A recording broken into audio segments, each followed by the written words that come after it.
Hi, in this video I'm going to take you through a really important idea in psychology and philosophy that might just change the way you think about market research forever.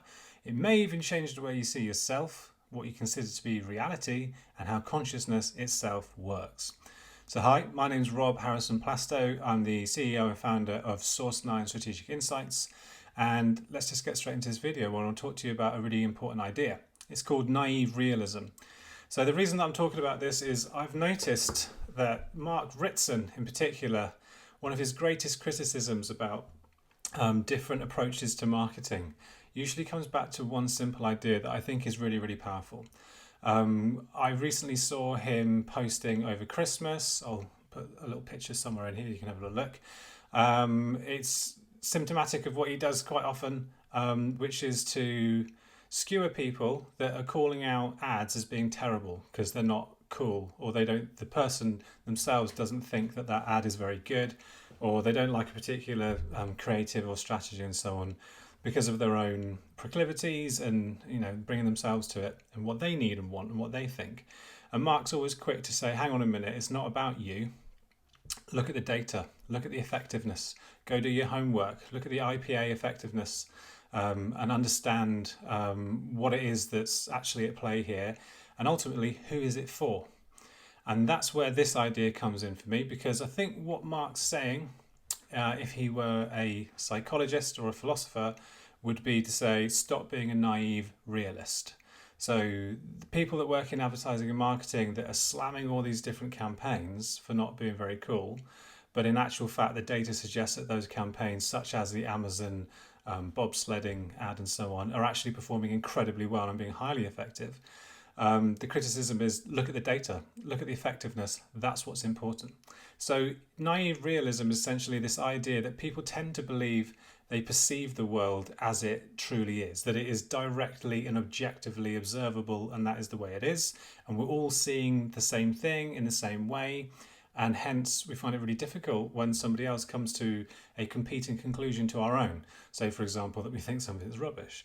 It's all about understanding that we are disagreeing not because necessarily of the thing in and of itself that's in the world, but because of our constructions of what that thing in the world is, and that those constructions are done socially. So it depends on who you've been around, who you grew up with, who's in your community, how you see the world. And it brings forth this understanding of all these different elements that shape and filter our worlds, all the lenses of belief that we're looking through. And if you check out one of my other videos, all about understanding behavior change, I take you through the empathy framework, which is a model that we use for doing just that, understanding the beliefs that people see the world through, the narratives that they use to explain and make sense of that world, and then the emotional responses that are happening in response to the perception of a certain set of emotional needs being met or not, and then that ultimately driving behavior. So naive realism sits really well with that, because it's this understanding that often people believe that their perceptions are the only accurate views, while others who disagree are seen as uninformed, irrational, or biased. And then this perception can lead to conviction that your own beliefs and perceptions are true, and an unfiltered version of reality which just isn't the case. So in terms of research, in terms of marketing, in terms of communication, this idea of naive realism is really important, so we can become self-aware enough to step back, put our own egos aside, and start thinking about how are other people processing reality, how are they making sense of it, and then how can we show up and talk to them in such a way that's going to be heard and seen. So not thinking so much about what we're going to say, but thinking more about how will this be heard and by whom, and what are the different filters that they're putting on reality. Ultimately, we can start to see the world through the eyes of others. And that for me is where this gets really, really interesting. And more than that, it's not just interesting, it takes us back, if you go all the way upstream, into understanding behavior, which is what this channel is all about, which is what I'm trying to do to help you. Is to think about how people are constructing reality. So naive realism is this idea that there is a reality, we can all see it, and we're all making sense of it, but I'm making sense of it better than you are, and so on. The flip side of that is something called constructivism, and then another idea called phenomenalism, which is really difficult to say, but a very interesting idea. Now, in constructivism, the idea is that we are constructing reality at all points in time. We are perceiving the world and we are projecting onto the world. So I like the idea of thinking about lenses of belief. All our childhood experiences, our engagement with space and time from birth, and how our brains have been absorbing shapes, colour, light, forming patterns, recognizing those as consistent themes in the world, creating mental schema based upon them, and this layering up from the moment you're born of these different cognitive mental schemas to help you process and make sense of the world. On top of that, there's also this idea of the way that we're parented and our attachment styles. So the degree to which we then perceive things like rejection or abandonment in the world, the extent to which we feel secure and safe. Layered up on top of that as well is all the different cultural aspects that are handed on from one generation to another through education and just through being around each other, growing up in that particular place and that time with those people, and the ideas of that place, the language of that place, the landscape even, shaping different behaviours. For example, I remember hearing the story about the rate of revenge murders in the southern states of America being traceable to the Highlands of Scotland and areas of Ireland where the tribes had a strong ethos of revenge killings, and how that culturally had been transposed over time as people emigrated and then ended up in the southern states of America, perpetuating that cultural practice and belief in honour and revenge. And that itself came from the shape of the Highlands in the Scotland and the ability for people to essentially rustle livestock from each other by being able to come up over a valley, or the way that they're left to graze there, and the fragility and security issues around containing and constraining animals in a wide open landscape. So it's very, very interesting how the landscape itself can shape culture, which can then, centuries, millennia later, affect murder rates in modern American society. All of this is to say that if we think about how our ancestors, how our parents, how our societies, how our cultures influence and shape the very essence of our physical brain, and ask any neuroscientist about this, it's like a sponge, and we're constantly growing and evolving this amazing tool within our skulls to process and make sense of the world. So then on top of all those layers, we've then got our own lived experiences, and sometimes things go well and sometimes they don't. But all of this is to say, every single one of those things is leaving a trace. It's forming patterns in our mind, and we are then viewing the world through these patterns, through these lenses.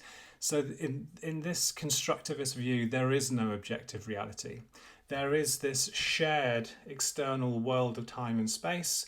There is stimuli in an environment, but each one of us is bringing ourselves to that stimuli to essentially build a model of reality inside our minds, which we are then engaging with and making sense of the world from. But it is a model, it is not the thing in and of itself.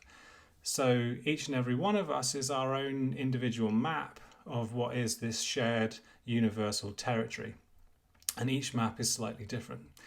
Now, all of this psychology and philosophy is really just to say that same point that Mark said at the beginning, with a slightly different nuance and texture, which is we have to understand the lenses that people are seeing the world through.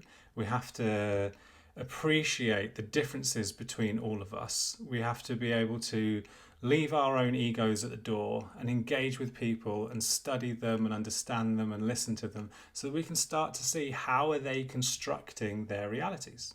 And this is why I really like approaching research from a perspective of shared belief. So shared belief systems, shared patterns of seeing the world, far more powerful than shared demographics. There's no reason why two 50-year-old people should have that much in common with each other if they come from completely different contexts. there's much more likely to be more in common between an 18-year-old and a 50-year-old that live on the same housing estate in East London than there is between that 18-year-old on that housing estate and another 18-year-old that's just started at Oxford University, for example. The beliefs, the context from which people come, our values are far more binding and make much more of an impact in how we make sense of the world, and therefore how we act in the world and how we perceive it. Now, I'm going to take this a little bit further just because I love geeking out about this kind of stuff. But all of this is to also lead us towards thinking about how consciousness works, how we're making sense of the world, and that all of these beliefs, all of these ideas are occurring within consciousness. Naive realism is in many ways a product of a very materialistic view of the world. This idea that space and time and physical reality is primary and that somehow consciousness appears out of this matter, out of material. But what constructivism and phenomenalism encourage us to do is to question that and to go, well, hang on a minute, if each one of us is this single point of consciousness within which we are creating our realities, and that we're perceiving this universe through all our different myriad individual ways of seeing, perceiving and projecting, then what's really happening is that the material world of space and time and of matter is an occurrence or an appearance or an experience within and of consciousness itself, which is to say that consciousness is primary. Now, for the longest time in physics and philosophy, there's been this idea called the hard problem of consciousness, which was a term coined by a guy called David Chalmers. And it refers to this difficulty of explaining why and how we have subjective experiences and where consciousness comes from. Now, what constructivism and phenomenalism say is that, well, what if consciousness is primary? What if it's primary and fundamental and intrinsic to the universe, much like space, time, and matter? I mean, in a practical sense, you cannot escape your consciousness. You can only experience it because you are it. So to try and assert that there's something other than it, you could never prove that because you are forever trapped in your own subjectivity. Which is why I love this idea of moving away from naive realism, moving more towards constructivism, and understanding phenomena. I like the idea that when we're not talking about space and time, that any notion of objectivity is a moot point, really. All we can ever hope for is some sort of shared intersubjectivity, that nothing is fundamentally objective. And I said outside of space and time because when it comes to actual matter and things that we can measure, then there are things there that we can agree upon in much, much more higher definition than when it comes to just pure human experiences. So, if we live in a world where objective reality is a myth and where subjectivity rules and consciousness itself is primary, then what we've actually got here is an upending of the whole Western worldview. The idea that we live in a constructivist reality, we live in a reality where consciousness is primary, that has the potential to completely flip the entire way we think about space and time, we think about the human experience, and it would lead to a change in paradigm, to the emergence of a paradigm within which there is a universal consciousness. It would mean that each one of us is a unique individual expression of consciousness itself, which would then show all of us that everything is deeply interconnected, that nothing is separate, and that the only divisions between any of us are the ones we imagine, the ones that we construct, and that ultimately all experience is the experience of consciousness.